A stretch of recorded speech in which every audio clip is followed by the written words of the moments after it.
गुरु। प्रज्ञान कौन है? जो जिसका ज्ञान प्रकृष्ट है, उत्तम है, बदल नहीं सकता, उसी पर रहता है, बना हुआ रहता है, बिगड़ता नहीं, विकृत नहीं होता, विकार जिसमें नहीं आते। तो ऐसा हमारा गुरु कभी कभी बदल सकता है। जो शरीरधारी गुरु है उसमें कुछ चेंज आ सकते हैं। कई बार आपस में कोई दोष हो सकते हैं, किसी में विद्या पढ़ने के बाद भी ऐसा कुछ हो जाता है। लेकिन घर के अंदर एक प्रज्ञान होना चाहिए, और प्रज्ञान के रूप में हमारा योग्य गुरु हो सकता है, आचार्य हो सकता है। लेकिन सबसे बड़ा प्रज्ञानी तो परमपिता परमात्मा है। उसका ज्ञान किसी भी काल में कोई बदलाव नहीं लाता। तो आप सबके घरों में परमात्मा रूपी प्रज्ञान अगर स्थापित हो गया तो घर में कभी अवनति हो सकती है क्या? कभी भी अवनति नहीं हो सकती। संसार में जितने लोग आज अवनति को प्राप्त हो रहे हैं या कल होने वाले हैं, उसके पीछे एक ही कारण होगा कि उनके पास में प्रज्ञान का अभाव है। उनके घर में कोई गुरु नहीं। आज गुरुडम तो बहुत है, गुरु बहुत लोगों ने बना रखे। गुरु नाम जैसे नामधारी लोग हैं, नाम ले लेते हैं, लेकिन वो गुरु है ही नहीं, उनको खुद को ही पता नहीं है। परमपिता परमात्मा ही सपूर्वेषामपि गुरु, ऐसे कहा गया कि वो गुरु का भी गुरु है, यानी परमात्मा। तो आप सबके घरों में एक प्रज्ञान होना चाहिए, उस परमात्मा का उपदेश मानने वाला, उसके अनुसार जीवन जीने वाला, उसके अनुसार आचरण करने वाला। और आप एक मंत्र में तो कहते हैं वही परमात्मा अपना गुरु, आचार्य, राजा और न्यायाधीश बोलते हैं ना। तो क्या उससे आप जुड़े हुए हैं?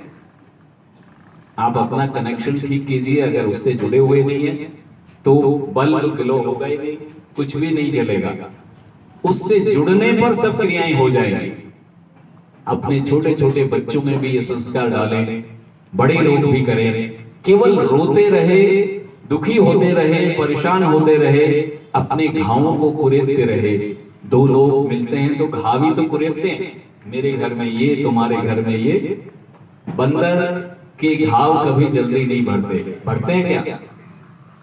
बंदर को यदि घाव हो गया तो वह कभी भी ठीक नहीं होता। कारण बहुत चंचल होता है, तुरंत खोल लेता है और फिर नया कर लेता है उसको। आप में और बंदर में ज्यादा फर्क नहीं है। जिस कारण से आप दुखी हुए थे, बेटे के व्यवहार से, पत्नी के व्यवहार से, स्वयं के व्यवहार से, जिस भी कारण से आप दुखी हुए, कोई दूसरा आदमी मिला और आपने बताना शुरू कर दिया, घाव ताजा कर दिया, फिर से नमी आ गई, फिर रोने लगे। 2 मिनट भी शांत नहीं हुए। जो मरहम थी, जो दवा थी, वो तो लगाई नहीं और घाव को कुरेदते रहे। दवा तो परमात्मा ही है ना, उसके पास तो बैठे भी नहीं, वो तो लगाया ही नहीं हमने। अगर वो लग जाए तो फिर आपके घाव बिल्कुल बहुत जल्दी भरेंगे। तो घर के अंदर अपने आप को, स्वयं को चेतना में, जागरूकता में, होश में अपने आप को रखें। तभी विचार आएंगे कि मैं अवनति कर रहा हूं या उन्नति कर रहा हूं, मेरी दिशा ठीक है, मेरा रास्ता ठीक है। कोई व्यक्ति चौराहे पर खड़ा है और उसको विचार ही नहीं है कि मेरा रास्ता दाईं ओर है कि बाईं ओर है। चेतना में जो होगा वही तो करेगा। आपको पता ही नहीं कितना जल्दी समय व्यतीत हो रहा है, बिल्कुल हमें होश ही नहीं है। जिनकी उम्र 80-90 वर्ष हो गई, तो अब तो ये विचार आ ही जाना चाहिए कि अब तो बहुत करीब है हम। अभी भी विचार नहीं आ रहा। अब भी वो सोच रहे हैं कि हमारे साथ ये घटना नहीं होगी, हम थोड़ी जाएंगे, कोई जाएंगे, दूसरे लोग जाएंगे।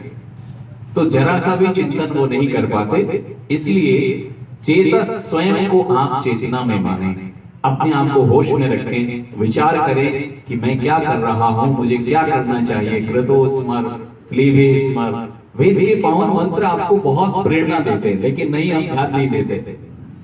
याद बहुत है, लेकिन वहां संदेश क्या है इससे कोई लेना देना नहीं। इसलिए मैं चेतना में नहीं, होश में नहीं, बेहोश हूं, मूर्छित हूं। और नशे में जो व्यक्ति होता है उसको चाहे मंत्र सुनाएं, चाहे कुछ खिलाएं पिलाएं,